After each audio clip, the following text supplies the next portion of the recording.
Richard Leek and Army Armstrong along with you back in Toledo, Ohio. Not only the home of Corporal Klinger and the Mud Hens, but the home of the Monsters. They're backing away from their autograph session. There you see Mad Dog. He was our fastest qualifier today. This is a tape from earlier in the day when he did qualify. Because he's fastest qualifier, he'll take on USA 1 in opening round competition. Then it's going to be Dale Harris and Casper against Rich Hoosier and Bigfoot. Scott Stevens, King Krunch, takes on Tennessee's John Moore and No Problem. Then it's going to be Ron Dennis and Leadfoot up against Starvin' Marvin Smith and Stomper.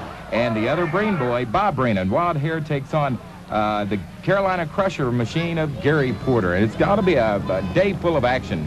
Plenty of action coming your way, Richard. The reason being the track, the way the track is set up, nobody has run on this type of a setup before. We're going to be talking about left turn track and right turn track, and everybody has a preference. Well, we're ready for our first round of competition. One of the Breen brothers, John Breen, will be taking on the USA 1 of Rod LITZAU, and they're off and rolling, Army. Okay, Breen goes to the left turn track. A lot of people think that's the way to go. However, he sits in the middle of the truck, so he doesn't have that much of an advantage. Meanwhile, the USA 1 Chevrolet of LITZAU, not qualifying strong, but takes a win. Rod LITZAU, normally a very fast qualifier on the circuit. Today, he was not. He did not have the lane choice as Mad Dog grabbed that. We're going to talk to Rod here in just a moment to see if the lanes really do make a difference in this competition here in Toledo. As a matter of fact, we'll go trackside with Army, who's got Rod LITZAU. Rod LITZAU with the USA 1 Chevrolet advances in the next round of eliminations. Now, Rod, a few moments ago, you said you had some problem qualifying. You came out of the right lane. This time, you came out of the left lane. Is there definitely a lane choice difference? I do like this lane better.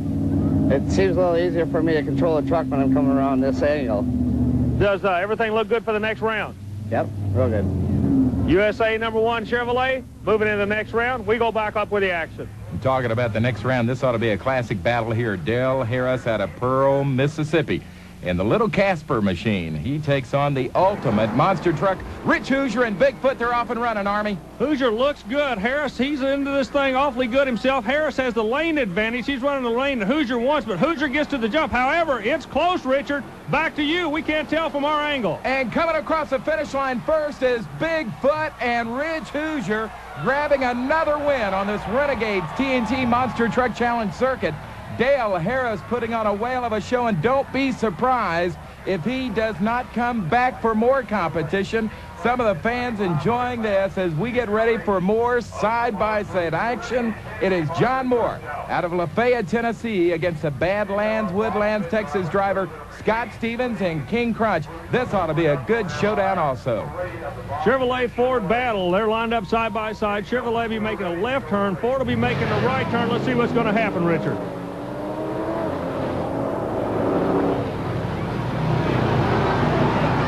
Going into the infield, Chevrolet had the initial jump, but he looks like he's having a little bit of a problem. The Coors Cream Crunch slows down. The Ford's trying to come back on him, Richard. The finish line, Judge, you'll have to give us a winner. Well, it's not really the first truck that goes over all the jump cars. You see the white poles about midway down through the second set of jump cars. That's the finish line, and King Krunch and Scott Stevens took it first. He will move on. Scott Stevens moving on as No Problem will return to the pits for the long drive back to the volunteer state of Tennessee.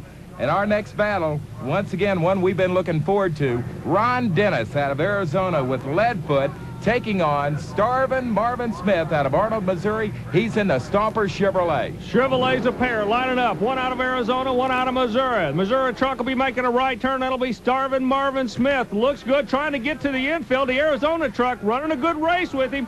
Both of them hit the car simultaneously, but it looks like the Arizona truck's in trouble, Richard. Leadfoot is off the course. That's going to bring a disqualification for him and a win for Marvin Smith. And Stomper 2, the pride of Chevrolet, the heartbeat of America, takes the win this time. Meanwhile, Ron Dennis sits there, finally gets it back running again. Army, on this circuit, as we travel across the country, the Renegades TNT people have set rules about running the courses. Explain those briefly to us. The number one rule is, number one, you cannot cut the course in any way, shape, or form. There is an out of bounds left and right.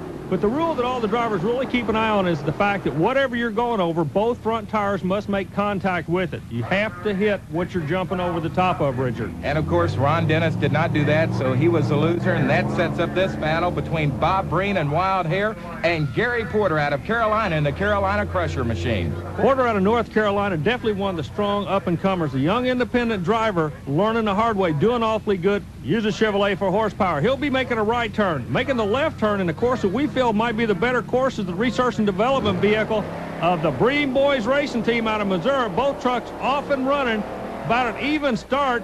BREEN, we're watching the end. He gets a good cut. Now, BREEN trying to figure the quick way in. He makes some initial contact first, but look at the Carolina Crusher, Richard. Here comes Gary Porter with a late surge of power. He takes the win, moves on into the quarterfinal round of competition. Meanwhile, the BREEN boys and their big old toys are going to be going back home. Even though both of them qualified very fast today, neither of them won their heat races. And we're going to say bye-bye for right now in Toledo, but we'll be back. It's more quarterfinal round action.